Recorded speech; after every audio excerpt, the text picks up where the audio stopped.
In this video, I will show you how to stop getting message from stranger or unknown user, or how you can stop spam messages from Google Chat without any stress. Let me show you how. The very first thing you want to do is open up your browser and then come to this search right here. You want to make sure you type in chat.google.com and hit enter. It's going to load up to the chat interface.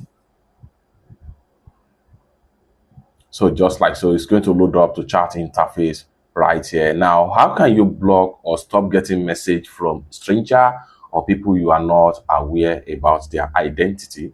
All you have to do is to make sure you come to the top right here, click on the setting icon, and the next thing you want to do right here is to go to access restrictions right here, click on that, and then it's going to take you right here. What you want to do next is that at this point here, who can message you, just go ahead and click on no sender only, and then your settings saved right here.